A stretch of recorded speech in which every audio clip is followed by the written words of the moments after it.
नमस्कार, जोहार। स्वागत है आप सभी का संकल्प से सिद्धि कार्यक्रम में। दोस्तों, इस कार्यक्रम के माध्यम से हम आपकी मुलाकात ऐसी पर्सनालिटी से करवाते हैं जिन्होंने अपने जीवन में एक संकल्प लिया था।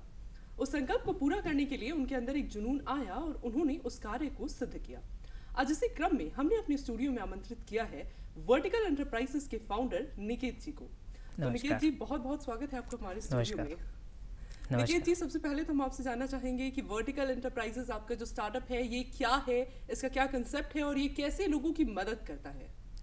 वर्टिकल एंटरप्राइजेस एक B2B मॉडल है जिसमें हम फैक्ट्रियाँ, इंडस्ट्रीज़ और जो भी MSME हैं उनको उनके रॉ मटेरियल के लिए, मशीनरी के लिए, इक्विपमेंट के लिए उनको मदद करते हैं। कई ऐसी मशीनरी और इक्विपमेंट्स रहते हैं और कंज्यूमेबल्स रहते हैं जो उन तक नहीं पहुंच पाते हैं और हमने ये बीड़ा उठाया कि हम उनको ये चीज़ मुहैया करवाएंगे। तो इसमें हमारे पास कई अलग अलग प्रोडक्ट्स हैं जो एक फैक्ट्री को चलाने के लिए लगते हैं। निकेत जी, आप ये बताइए कि आप MBA कर चुके थे। जी। MBA करने के बाद आपने कोई जॉब नहीं करी और क्या ऐसा माइंड में आया कि आपने सोचा कि मुझे एक खुद का स्टार्टअप क्रिएट करना है? जी, मैं आपको बता दूं कि मैं MBA करने के बाद 6 महीने जॉब किया हुआ हूँ। ओके, किस फील्ड में? मैं IT सेक्टर में जॉब किया हुआ हूँ और मैंने फिर एक सोलर कंपनी यहीं झारखंड में थी, उनको कंसल्टेंसी दिया हुआ है। और उसके बाद मुझे ये एहसास हुआ कि ये मेरे बस की बात नहीं, क्योंकि शायद एक हायर कॉलिंग थी और मुझे हर एक चीज़ में टेक्निकलिटी पसंद है अभी भी। क्योंकि मैं बचपन में भी अलार्म क्लॉक 100 अलार्म क्लॉक होगा जिसको मैंने रिसर्च करके खोल कर और सब चीज़ उसमें 100 अलार्म क्लॉक बचपन में? यस। और ये मैं आपको क्लास 4-5 की बात कह रहा हूँ। और इसमें हमने काफ़ी कुछ जैसे इंडस्ट्रीज़ को प्रोवाइड किया है टेक्निकली। ये सारी मशीनरी इक्विपमेंट्स जो हैं ये इंडियन मैन्युफैक्चरर्स बनाते हैं और हम लोग उसमें वैल्यू एडिशन करके फिर MSME को मुहैया करवाते हैं। निकेत जी, हम आपसे जानना चाहेंगे कि आपका ये जो स्टार्टअप है इसकी USP या यूनिकनेस क्या है? हमारी स्टार्टअप का यूनिकनेस यही है कि हम जैसे काफ़ी कम समय में एक प्रोजेक्ट को फिनिश करते हैं। ये प्रोजेक्ट इस हिसाब से रहते हैं कि जैसे हम लोग को कुछ जैसे सामान मुहैया करवाना है। अब HEC की ही बात करते हैं अगर, तो हमारे को एक कार्य मिला था, परचेज़ ऑर्डर मिला था, जिसमें हमारे को सिंगरौली में उनके प्राइमरी गायरेटरी क्रशर के लिए पूरा ऑटोमेशन करना था। तो हनीवेल एक बहुत बड़ी कंपनी है, तो उस कंपनी के साथ मिलकर हमारे टीम ने उसको 2 साल के प्रोजेक्ट को 6 महीने में कंप्लीट किया। तो ये जो टाइम गैप है या टाइम का ड्यूरेशन है, इसको आप कैसे इंश्योर रखते हैं कि समय पर काम पूरा हो जाए और क्वालिटी के साथ पूरा हो? मैम, कई बार क्या होता है कि यहाँ कमिटमेंट की बहुत बड़ी बात रहती है। अगर हमने एक बार कंपनी को कमिट कर दी कि हाँ सर, हम लोग इसको आपको 2 साल पहले आपको फिनिश कर देंगे, तो वो एक मन में जब हम एक ठान लेते हैं तो फिर हम अपने एम्प्लॉयज़ में भी वो जुनून भर देते हैं इस माध्यम से कि खुद भी लगना रहता है, खुद भी नो हाउ जानना पड़ता है और थोड़ा सा 24/7 मेहनत ज़्यादा करनी पड़ती है। लेकिन जब रिज़ल्ट आता है तब वो उसकी जो खुशियाँ हैं वो दुगनी हो जाती हैं। कैसे आप अपने एम्प्लॉयज़ में ये क्वालिटी मेंटेन रखते हैं या ये मोटिवेशन लेवल मेंटेन रखते हैं? मैम, हम लोग उनके अलग अलग ज़रूरतों को ध्यान में रखते हैं। हम उनके उनको एज ए एम्प्लॉय नहीं समझते, हम उनको एज ए अपना परिवार समझते हैं, जिसमें हम उनके खाने पीने का ध्यान, उनके सराउंडिंग्स का ध्यान, उनको कोई भी तकलीफ़ नहीं होने देते हैं, उनको भरपूर नींद आए, उनका स्वास्थ्य, हर तरीके से उनका जो नॉलेज है वो उनके कार्य में प्रदर्शित हो, वो हम लोग ध्यान देते हैं, तो वो अपने आप वर्क आउटपुट दे देते हैं। तो उनमें से कोई स्टेक होल्डर्स भी हैं क्या? नहीं, अभी स्टेक होल्डर्स नहीं हैं, ये हमने अपने से ही ये किया है, लेकिन हमारे एम्प्लॉयज़ को मैं धन्यवाद देना चाहता हूँ जो मुझे इस लेवल पर उन्होंने मुझे पहुँचाया है। तो आप अपने एम्प्लॉयज़ को ही ये क्रेडिट देते हैं कि आपके एम्प्लॉयज़ की ही वजह से आज आप इस लेवल पे पहुँचे हैं? जी, हमारे एम्प्लॉयज़ हैं, और मैं सबसे पहला श्रेय अपने परिवार को दूंगा, मेरी वाइफ को दूंगा, मेरे बच्चे को दूंगा, मेरे माता पिता को दूंगा, और मेरे उन गुरुओं को दूंगा जिन्होंने मुझे इस इंडस्ट्री में हर एक पायदान पर बहुत ही सहायता की है इस लेवल तक पहुंचने में। तो फैमिली और फ्रेंड्स का मतलब बहुत ज़्यादा सपोर्ट रहा, या मतलब फाइनेंशियल, मेंटल, किस तरह का सपोर्ट आपको मिला? जी देखिए, फाइनेंशियल सपोर्ट तो जॉब छोड़कर और अपना स्टार्टअप क्रिएट करने में उस टाइम। जी, ऐसा है कि मैं इस सेक्टर में आया था तो मेरे जेब में कुछ भी रुपए नहीं थे, और बल्कि मैं नेगेटिव में था, मेरे ऊपर काफ़ी कर्ज था, और मैं जब इस सेक्टर में आया तो मुझे मालूम था कि ये सेक्टर ऐसा सेक्टर है जो मुझे बहुत ऊंचाइयों तक ले जा सकता है, बस मुझे उसे ग्रैब करना है। और ये ग्रैब यूँ हो सकता था कि कड़ी मेहनत से, अपने सही सोच से, और कंपनियों को आपका जो कमिटमेंट है, आपका जो जुझारूपन है, वो उन्हें दिखना चाहिए, तब वो भी आपको एक it's a win win situation, दोनों हाथ से तालियां बजती हैं। तो इसलिए मैंने जो है इस लाइन में पांव रखे। नालको, HEC, जिंदल जैसे बहुत सारे इंडस्ट्रीज को आपने अप्रोच करा इनिशियल स्टेजेस में जब आपको अपना स्टार्टअप खड़ा करना था, और 2 साल आपने काफ़ी मेहनत भी करी इन इंडस्ट्रीज के पीछे। बिल्कुल। तो आपकी इस जर्नी को हम जानना चाहेंगे कि क्या कैसे रहा और कैसे आपने अपने आप को ऊपर उठाया?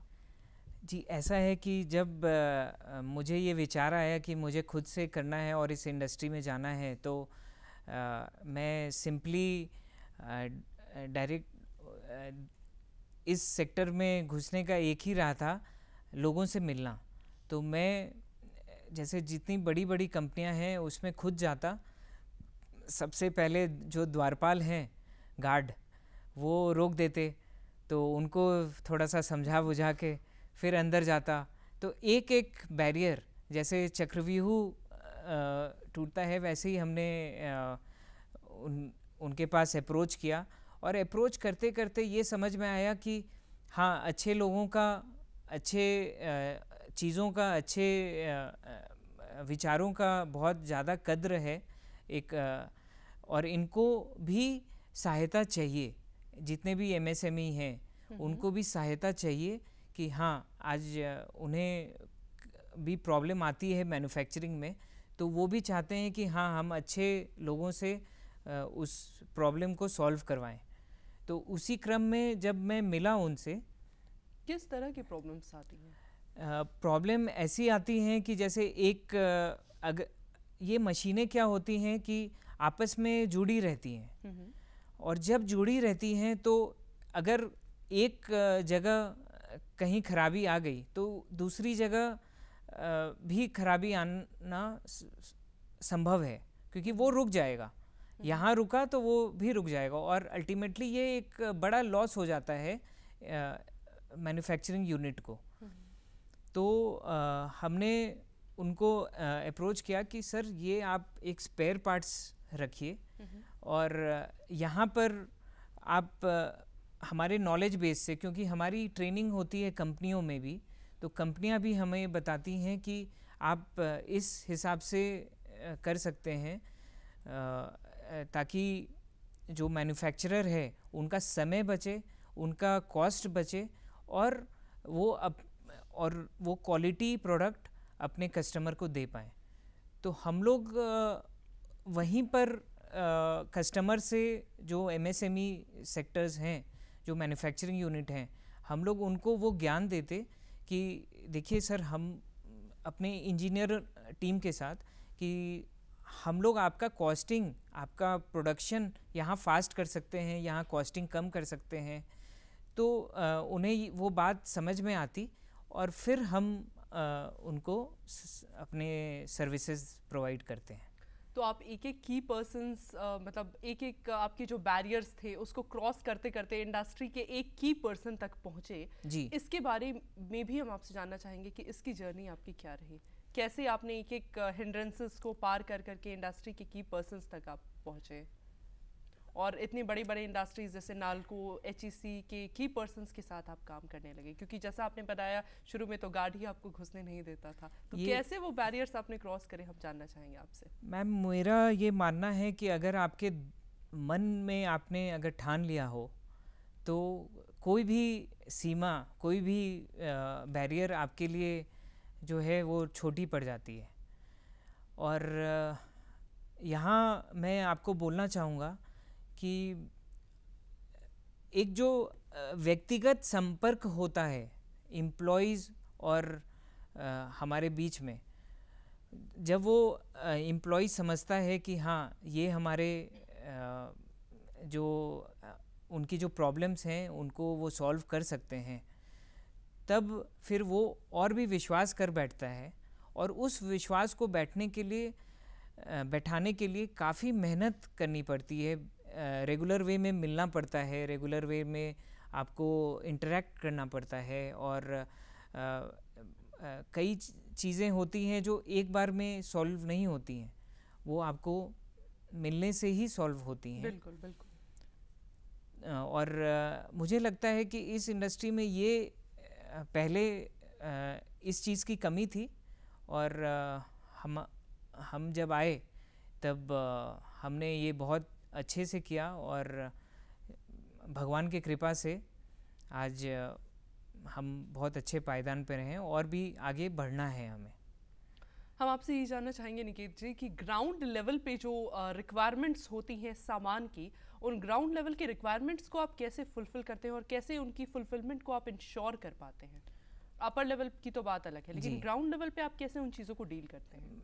मैम, ऐसा है कि ग्राउंड लेवल पर चीज़ें बहुत डिफरेंट होती हैं जब पेपर और पेन की बात आती है, तो और वो भी इतने बड़े बड़े इंडस्ट्रीज़ में। जब ग्राउंड लेवल में हम जाते हैं तो एक एम्प्लॉय को बहुत ही कष्ट आता है जब उसको बहुत कुछ देखना पड़ता है अपने सराउंडिंग्स में, और वो शायद संभव नहीं हो पाता एक एम्प्लॉय के लिए प्रैक्टिकली कि वो सब चीज़ों को मेंटेन कर पाए। तो हम ऐसे अप्रोच करते हैं कि सॉरी कोई बात नहीं, आप बता सकते हैं आराम से। हम ऐसे अप्रोच करते हैं कि हम उनके साथ बात करते हैं और जो उनकी जो ख़ास ज़रूरतें हैं, जैसे एक हाइड्रोलिक पंप लगना है अगर, तो हाइड्रोलिक पंप में भी कई वैरायटीज़ होती हैं, तो हम उन वैरायटीज़ को समझते हैं कि उनको एक्चुअली चाहिए क्या, वो हाइड्रोलिक पंप कहाँ लगेगा। उस हाइड्रोलिक पंप के एप्लीकेशन के बारे में जब हम जानते हैं कि हाँ ये पंप यहाँ लगेगा और ये काम करेगा, तब जाकर हमें उसका पूरा एक पिक्चर जो है समझ में आता है और फिर हम उनको सॉल्यूशन देते हैं और उनसे फाइनल बात करते हैं कि हम ये चीज़ दे रहे हैं, तब वो हामी भरते हैं और उसके बाद वो अपने परचेज डिपार्टमेंट में उसको रिकमेंड करते हैं। निकेत जी, क्या आपके इन एफर्ट्स से या काम देने से इन इंडस्ट्रीज़ की एफिशिएंसी बढ़ती है? जी बिल्कुल।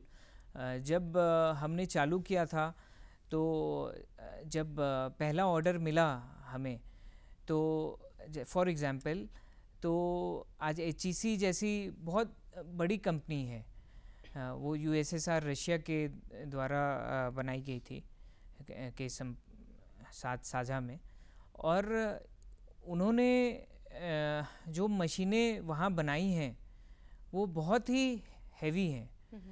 तो हम लोग, और ये धीरे धीरे अभी जो है हम लोग ने उसमें ये प्रयास किया कि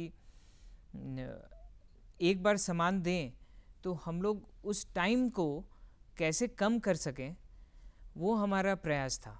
और इस प्रयास में हम लोग काफ़ी हद तक सफल रहे, इसलिए क्योंकि जो प्रोडक्शन उनका पहले था और फिर बाद में हमारे सामान के वजह से हुआ, वो कमिटमेंट लेवल में काफ़ी मतलब उन्होंने कमिटमेंट, अच्छी बढ़ोतरी हाँ हुई। हाँ बढ़ोतरी हुई। ओके। निकेत जी, हम आपसे जानना चाहेंगे कि फ़िलहाल में आपने कितने लोगों को रोज़गार से जोड़े रखा है, जो लोग आपके साथ डायरेक्टली या इनडायरेक्टली जुड़े हुए हैं किसी भी माध्यम से, चाहे वो स्टेक होल्डर्स हों, आपके एम्प्लॉयज़ हों, क्लाइंट्स हों, किसी भी रूप में, जिनको किसी न किसी माध्यम से एक रोज़गार या इनकम प्रोवाइड हो रही है? जी, ऐसे हमने जो है हमारे टीम में 7-8 लोग हैं और उनके परिवार भरपूर, आज एवरेज में हम 3 या 4 लोगों का परिवार मानकर चलते हैं। और इसके अलावा हमारी टीम है जो ग्राउंड लेवल पर काम करती है, जो जैसे जैसे प्रोजेक्ट्स आते हैं उनको वो सेटअप और मुहैया करवाती हैं। जो भी लोग आपके साथ डायरेक्टली या इनडायरेक्टली जुड़े हुए हैं, उनके साथ आपका रेवेन्यू शेयरिंग मॉड्यूल क्या है? किस प्रकार से आप उनके साथ रेवेन्यू या इनकम शेयर करते हैं? जी, ऐसा है कि हम अपने जो भी हमारे यहाँ स्टार्टअप में कार्यरत हैं लोग, उनको भरपूर सुविधा मुहैया करवाते हैं, जैसे इंश्योरेंस हो गया, उनकी देखरेख हो गई, उनके मेडिकल्स हो गए, उनके अलाउंसेस हो गए, और हम लोग जो है उनके बच्चों का एजुकेशन भी मुहैया करवाते हैं, ताकि मतलब सैलरी शेयरिंग के अलावा या प्रॉफिट या रेवेन्यू शेयरिंग के अलावा? नहीं, सैलरी शेयरिंग के अलावा। ओके। हाँ, सैलरी शेयरिंग के अलावा हम लोग ये काम करते हैं, ताकि उनके परिवार को भी देखना हमारी जिम्मेदारी है। हाँ, दायित्व है। और हम जो है उनको ये शुरू से मुहैया करवा रहे हैं। बहुत खूबसूरत। जी जी। निकेत जी, हम आपसे जानना चाहेंगे कि जो भी झारखंड में स्टार्टअप इकोसिस्टम्स हैं, उन स्टार्टअप इकोसिस्टम्स को आप किस तरीके से देखते हैं, किस तरीके से व्यू करते हैं? जी, अभी झारखंड में हमारा इंडस्ट्रीज़ में अगर देखें तो हम लोग बहुत ही नेसेंट स्टेज में हैं अभी, बहुत ही अभी यहाँ डेवलपमेंट होनी बाकी है। और आज आप कहीं भी जाएं, पूरे दुनिया भर में जाएं, तो एक क्रांति चलती थी फॉर इंडस्ट्री। आज जहाँ भी अगर बड़ी बड़ी इंडस्ट्री बैठती है तो वहाँ पर एम्प्लॉयमेंट आता है, वहाँ पर नौकरी आती है, एम्प्लॉयमेंट आता है, वहाँ पर कई अलग अलग चीज़ों का एक अलग व्यापार बनता है। तो अभी झारखंड में हमारा ये उद्योग बहुत बढ़ना बाकी है, और मैं सरकार से, भारत सरकार से और झारखंड सरकार से निवेदन करूँगा कि इस पर और ध्यान दिया जाए, ताकि हम लोग सब कोई बढ़ सकें आगे। इंडस्ट्री और स्टार्टअप, आपकी जो इंडस्ट्रीज़ हैं जिनमें आप काम कर रहे हैं, और आपका जो स्टार्टअप है, इंडस्ट्री और स्टार्टअप्स का आप सिनर्जी कैसे देख पाते हैं? इसमें सिनर्जी ऐसे हो पाती है कि जैसे इंडस्ट्री को जो भी चाहिए, जो भी मैन्युफैक्चरिंग यूनिट है उनको जो भी चाहिए, वो हम अपने एक सॉफ्टवेयर प्लेटफॉर्म से प्रोवाइड करते हैं, जिसमें ये इंडस्ट्री अपनी एक रिक्वायरमेंट मेंशन करती हैं और जो सप्लायर्स हैं वो उस पर डायरेक्टली अप्लाई करके उसको बेच सकते हैं। ओके जी। तो ये काम तो भारत सरकार का जीएम या भारत सरकार भी कर रही है, तो जी, फिर जी। इसमें फ़र्क क्या हो पा रहा है? मैम ये हमारा एक प्राइवेट ये तो बहुत बड़ा इनिशिएटिव, प्लेटफॉर्म जी है। जी मैम, जेम एक प्राइवेट इनिशिएटिव है, सॉरी पब्लिक सेक्टर इनिशिएटिव है, और हम एक छोटे रूप में कर रहे हैं जो उभरते हुए और मंझले जो उद्योग हैं और जो सूक्ष्म उद्योग हैं, जो प्राइवेट सेक्टर में सूक्ष्म उद्योग हैं, उनके लिए कर रहे हैं। तो जेम में सिर्फ पब्लिक सेक्टर यूनिट्स ही भाग ले सकती हैं।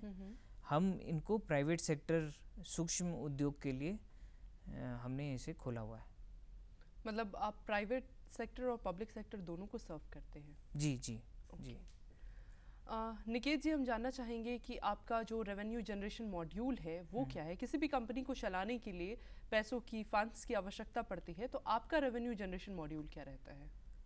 जी मैम, रेवेन्यू शेयरिंग मॉडल में ऐसा रहता है कि हमें जैसे फंड्स जो हैं हमें अपना ही लगाना रहता है। इसमें कहीं हमें सपोर्ट वैसे नहीं मिल पाता है, लेकिन हाँ सपोर्ट मिल पाता है बैंकों से, गवर्नमेंट की स्कीमों से, और कई ऐसी स्कीमें हैं जो कि आज लोगों को जानकारी नहीं है। तो अगर वो अच्छे से लोगों को जानकारी रहे तो हम लोग उन स्कीमों का लाभ उठाकर कोई भी स्टार्टअप कर सकते हैं। तो मतलब इनिशियली आप खुद पैसे लगाते हैं, बाद में वो आपको रिकवर होते हैं पैसे, या आप मैं इनिशियली खुद पैसे लगाते हैं और फिर बाद में रिकवर। वो किस माध्यम से रिकवर हो पाता है? जैसे पैसे वापस आते हैं, जो भी हमने जिनको एक प्रोजेक्ट में, अगर प्रोजेक्ट कंप्लीट हुआ तो प्रोजेक्ट कंप्लीट होने के बाद से जो भी उद्योग हैं वो हमें पेमेंट देते हैं। और उस पेमेंट को फिर हम अपने एम्प्लॉइज़ को एज ए सैलरी देते हैं। सरकार की बहुत सारी स्कीम्स हैं स्टार्टअप्स को लेकर जी, तो उनमें से किसी फंडिंग स्कीम्स का आपको लाभ मिल पाया है अभी तक? जी, हम लोग CGTSME में भी रजिस्टर्ड हैं और उसका लाभ उठा रहे हैं। और भी कई स्कीमें हैं सरकार की जिनका लाभ आप उठा रहे हो फिलहाल में। हम CGTSME का लाभ उठा रहे हैं। और भी अब सिंस इंडस्ट्री अब हमारा स्टार्टअप थोड़ा बड़ा हो गया है, तो हमने इसमें बैंक से हेल्प लिया हुआ है। और पहले जो है हमने गवर्नमेंट की काफ़ी स्कीमों का लाभ उठाया है, लेकिन पहले मुश्किलें काफ़ी थी। अभी 2014 के बाद ये मुश्किलें काफ़ी कम हो गई हैं इन टर्म्स ऑफ पैसे, फाइनेंशियल हेल्प। CGTSME जो आपने बताया, जो आपने सरकार की फाइनेंशियल स्कीम का लाभ लिया, तो CGTSME से रजिस्टर होने से क्या लाभ है किसी स्टार्टअप को? एक तो इंटरेस्ट रेट कम मिलता है उसमें CGTSME में। दूसरा है कि उसमें आपको कहीं भी कोलैटरल नहीं देना रहता है।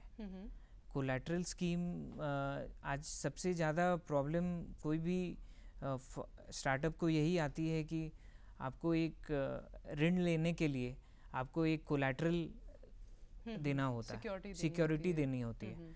तो CGTMSE में ये स्कीम में आपको कोलैटरल नहीं देना होता है, वो आपके प्रोजेक्ट रिपोर्ट के बेसिस पर आपको फंडिंग करते हैं। CGTSME के अलावा और भी कोई गवर्नमेंट स्कीम्स हैं जिनका आप लाभ ले रहे हैं, तो वो आप मेंशन करेंगे तो हमारे दर्शकों को उनसे लाभ होगा जो कि स्टार्टअप क्रिएट करना चाहते हैं। जी, ऐसे काफ़ी स्कीम्स हैं, लेकिन हम लोग अभी इसी से जुड़े हुए हैं। और ऐसे आजकल बहुत इजी हो गया है, हमारे सरकार ने काफ़ी इजी कर दिया है सभी चीज़ों को, और ये ऑनलाइन अवेलेबल है।